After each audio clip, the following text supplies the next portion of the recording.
If you understand how every decision that you make affects you, you will also understand that no one really gets away with anything. You may look out into the world and say, David, you got to be kidding. People get away with things all the time.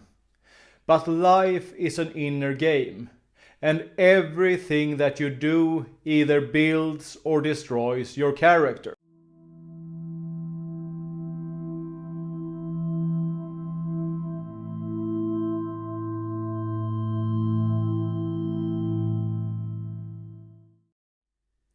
Hello from Sweden, and welcome to Everyday Mystic, a gentle guide to your liberation. I hope that you're feeling well and that you're having a good day. Now, as you may have noticed, the world is constantly trying to pull your attention into it, to make you focus on the outside and therefore pull your focus away from the only real reality that you have real access to. You are told that you have to do this, you have to do that, you have to consume, you have to accomplish, you have to have different experiences. But only the ego cares about this. And truly, the people that seem most successful out in the world are often the most unsuccessful on the inside. What do I mean by this? Well, you see a lot of people out in the world that are successful, but it is at the cost of other people. They are totally numb to the feelings that their actions should produce within them. Would you want to be such a person? I would say that these people are the absolute biggest failures in the world. They might look successful, but they will, unless they change, die while having learned nothing of value in this life. Now, this is about a shift in focus. This is about taking our power back, because our power always truly lies on the inside. Our true self only cares about how does my actions affect me. And in a secondary sense, how do my actions affect others? But we don't even have to go there. Because when we hurt others, we also hurt ourselves. Most of all because this is something that breaks down our characters. There is this exchange between the outer and the inner, but it always starts with the inner reality. So in a sense, this life and all that it brings is truly all about you, but just not in the sense that people mean when they usually say these things. It's the same with our oneness with God, which we share on the deepest level with all of other people. When you say this to certain people, they think that it is a stroke of the ego. But the truth is that as long as you are identified with the ego who wants to make itself God, you cannot really realize your true oneness with God. You cannot really realize your true divine self. So, the main reason why our actions are important is not because of what they can give us out in the physical reality, but instead how they affect us personally. So, in a sense, this world is an illusion. And our brain and body are tools for interacting with the illusion. You can see this if you go deep in meditation. You will see that consciousness is the basis of everything. And you want to live in alignment with this divine consciousness. But this does not mean that the illusion is unimportant. We are here for a reason.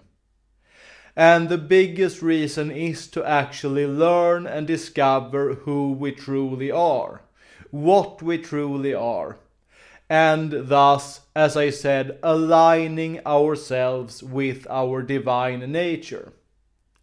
And there are a few other things that we realize along the way. Because at the absolute fundamental core of us, we are one with God, we are one with God's infinite consciousness, and this is the basis of everything that you see around yourself. It's the basis of what you consider to be your individuality, but everything that is not in alignment with this is just illusions. So, as we are identified with our egos, we are also more or less living in an unconscious mode. You will see this very clearly when you observe yourself, that you are usually caught up in thoughts about the past or the future and very seldom in the present moment, and your thoughts just grind on about different things, so you are not really in control of your thoughts. In your normal state of consciousness, you are not really in control of your inner life. Things just happen randomly inside your brain. But this is something that we need to start moving away from. And we do this partially by making decisions that shape our characters. Because one thing is that when we do a lot of things that are unworthy of our true divine nature, these things will inevitably come back to haunt us. They might pop up as regrets, or as fantasies, or as memories. And I don't need to go into detail about this, but you know what I'm talking about when you actually observe your thoughts. There are a lot of things up there that you don't really want to be there. And they are having a correspondence with the choices that you've made in the physical reality. And these thoughts are affecting your mood and self-perception. They make you feel that you are less than you are. They make you feel unworthy, shameful, all of these things depending on what choices you've made.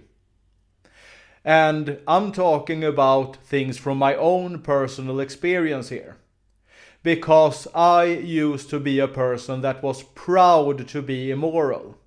I was a person who was proud in my nihilism, a person who didn't care anything about my actions at all because I saw life as completely pointless.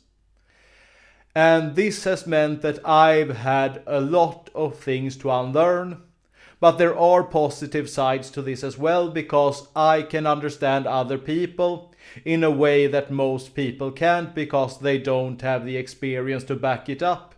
And also, I've had a lot of experience of unlearning and relearning that I now can teach other people.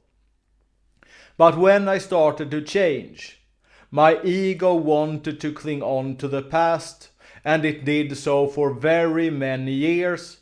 I made up all of these little explanations and rationalizations why I could be an awakened person with a belief in God, and at the same time stay in my old destructive behaviors.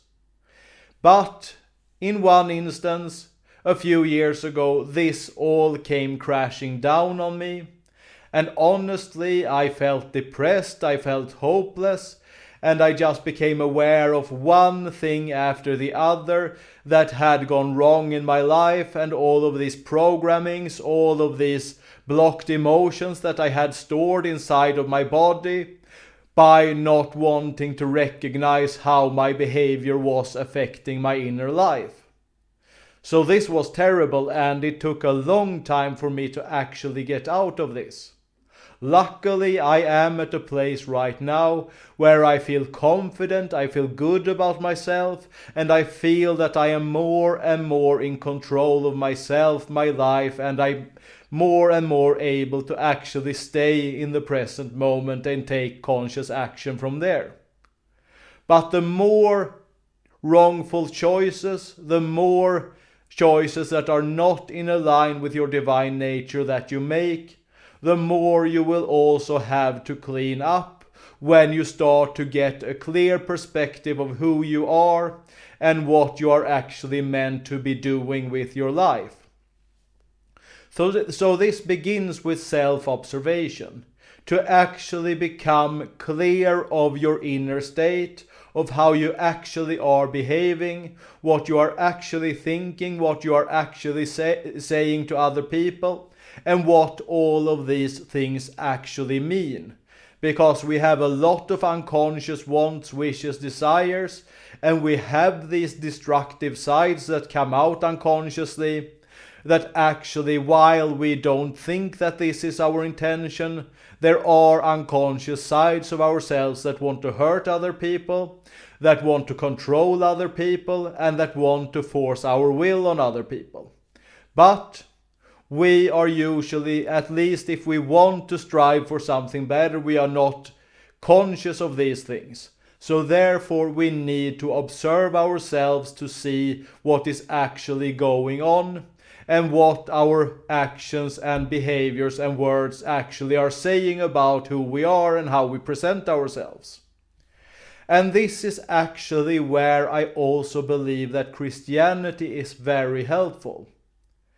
And now I'm not talking about the belief system Christianity. This is not at all what I'm talking about here, and I want this to be very clear, because it's so easy to misunderstand what people are talking about and then make up all of these misperceptions of what this is about. No, I'm talking about primarily the example Jesus set and the teachings that he taught, and also all of the things that can be deduced directly from this.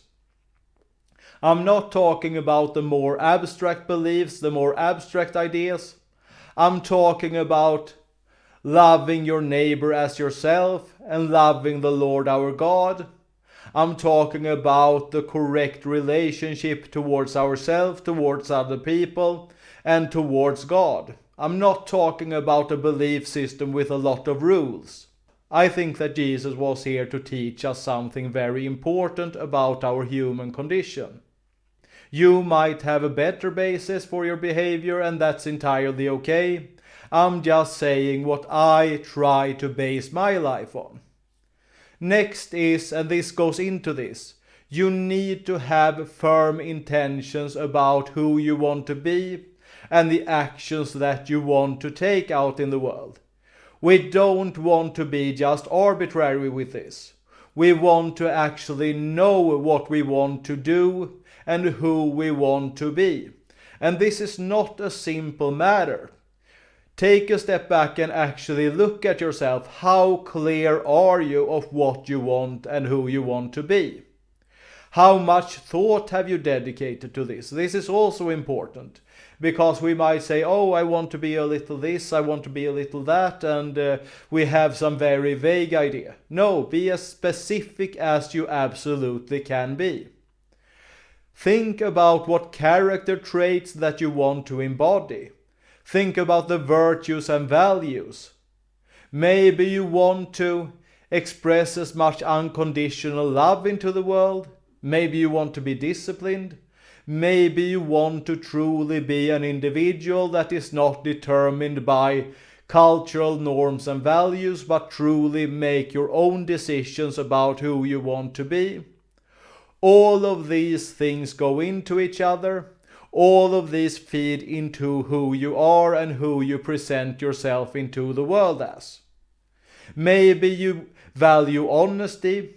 Then ask yourself, are you truly acting with honesty and integrity? Are you, for example, paying back your friends without them having to ask for it, even if your finances are not all that they could be? Some people, when it comes to honesty, have gotten so much into the habit of lying that they don't even notice that they are lying anymore. Think about what these things do to you. How these things affect your perception of yourself, your perception of reality, and how you present yourself out into the world. How you feel about yourself. All of these things are important if you want to truly take your power back. And a very integral part of this is what we have been talking about in this video. how every decision that you make actually affects you. And I hope that I have shown you just how every little minute decision actually shapes your character. It either builds it up or it destroys it. Of course, every decision is not made equal. One little white lie is not the same as a huge lie, for example.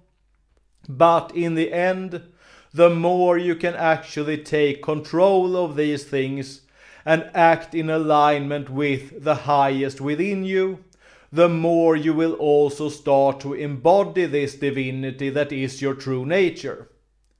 And that's it for today. If you like this video, leave a like, leave a comment, and share the video on social media and other places. All of it helps the channel to grow. And if you haven't done it already, subscribe to the channel and hit the notification bell so YouTube always notifies you of new videos. And check out the description and the comment section for other things that me and my wife are doing. Especially check out my new store. It's called Trickster Saint, and it has a lot to do with the things that I talk about on this channel. So check it out. And other than that, just sincerely thank you for your time.